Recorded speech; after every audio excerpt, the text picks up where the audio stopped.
कहते हैं इंसान के लिए सबसे बड़ा होता है उसका स्वाभिमान। इंसान को खुद की नज़र में सबसे पहले स्वाभिमानी बनना चाहिए। जो खुद की नज़रों में भी टिक कर खड़ा हो उसे फिर कोई नहीं गिरा सकता। आज हम आपको ऐसे ही एक खबर से रूबरू कराने जा रहे हैं। नमस्कार, मैं सत्यम प्रियदर्शी और आप देख रहे हैं डेली बज़ इंडिया। हम अक्सर फुटपाथ पर लोगों को सोते हुए या भीख मांगते हुए देखते हैं। आप मानिए या ना मानिए, पर यह एक कड़वी सच्चाई है कि हम अपने मूड के हिसाब से उन्हें कभी पैसे दे देते हैं या फिर मन किया तो कभी कुछ खिला देते हैं। मैं ऐसा इसलिए कह रहा हूं क्योंकि सड़कों या फुटपाथ पर किसी को कुछ मांगते हुए देखना एक आम बात मालूम पड़ता है, लेकिन उसी सड़क से जब कोई रानू मंडल जैसी महिला उठकर आती है तो सबका ध्यान उस ओर खिंच जाता है। पेशे से टीचर रही 70 साल की ईरा बसु कोलकाता के फुटपाथ पर अपना गुजर बसर कर रही थी। पुलिस हरकत में तब आई जब पता चला कि ईरा बंगाल के पूर्व मुख्यमंत्री बुद्धदेव भट्टाचार्य की पत्नी मीरा की बहन है। जी हां, आपने बिल्कुल सही सुना, वही बुद्धदेव भट्टाचार्य जो 10 साल तक पश्चिम बंगाल के मुख्यमंत्री रहे। आइए समझते हैं पूरे मामले को। दरअसल यह मामला तब सामने आया जब 5 सितंबर को शिक्षक दिवस के अवसर पर डनलप फ्लाईओवर के नीचे ईरा बसु को छात्रों का एक झुंड ने फुटपाथ पर सम्मानित किया। ये वही छात्र थे जिन्हें ईरा कभी पढ़ाया करती थी। तस्वीरें सोशल मीडिया पर वायरल होने के बाद कई लोग उनकी मदद के लिए आगे आए, लेकिन उन्होंने मदद लेने से इनकार कर दिया। ईरा ने कहा कि उन्हें रुपयों की जरूरत नहीं है। ईरा बसु वायरोलॉजी में पीएचडी कर चुकी हैं। वो नॉर्थ 24 परगना के प्रियनाथ गर्ल्स हाई स्कूल में लाइफ साइंस पढ़ाती थी।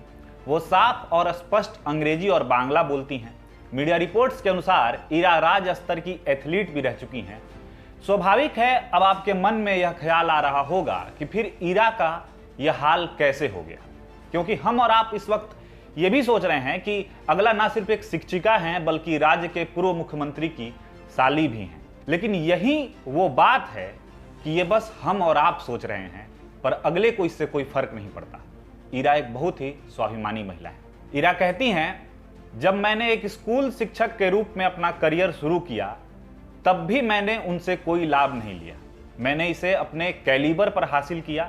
मुझे वीआईपी पहचान नहीं चाहिए। हालांकि बहुत से लोगों को हमारे पारिवारिक संबंधों के बारे में अब पता चल गया है। आपकी जानकारी के लिए बता दें कि ईरा बसु ने 1976 में प्रियनाथ गर्ल्स हाई स्कूल में बतौर शिक्षक नौकरी शुरू की। 28 जून 2009 को वो सेवानिवृत्त हुई। उस समय बुद्धदेव भट्टाचार्य पश्चिम बंगाल के मुख्यमंत्री थे। स्कूल में पढ़ाने के दौरान वो बारानगर इलाके में रहती थी और रिटायरमेंट के बाद लीचू बगान इलाके में चली गई। लेकिन कुछ ही समय बाद ईरा एक दिन अचानक लापता हो गई। डनलप इलाके के लोगों के मुताबिक वो तब से वहां की सड़कों पर नजर आ रही हैं। उनकी माने तो वो पिछले 2 सालों से फुटपाथ पर ही सोती हैं। उन्हें पेंशन नहीं मिल रही। क्यों नहीं मिल रही? क्योंकि स्कूल प्रशासन ने जब उनसे अपने सारे कागजात जमा करने को कहा तब उन्होंने ऐसा नहीं किया। ईरा को जब हाल में सड़क पर पाया गया तब शुक्रवार को बैरकपुर पुलिस ने शहर के मानसिक अस्पताल में ट्रांसफर किया। ईरा फिलहाल ठीक हैं। उन्हें पैसों की किल्लत जरूर है, पर शायद ये किल्लत अब दूर हो जाए, क्योंकि अब प्रशासन हरकत में आ चुका है और बैरकपुर जिला स्कूलों के निरीक्षक को इस पर ध्यान देने को कहा है और वो इस काम में लग चुके हैं।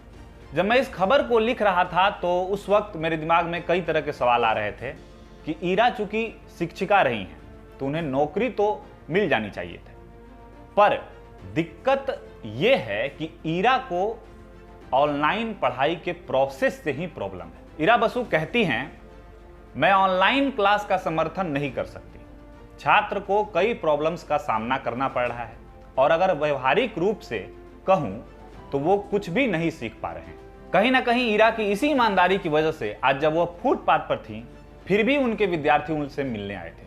हम और आप अंदाजा लगा सकते हैं कि उनमें से जरूर किसी ने अपने साथ भी रहने को कहा होगा, पर ईरा का स्वाभिमान शायद इजाजत न दिया।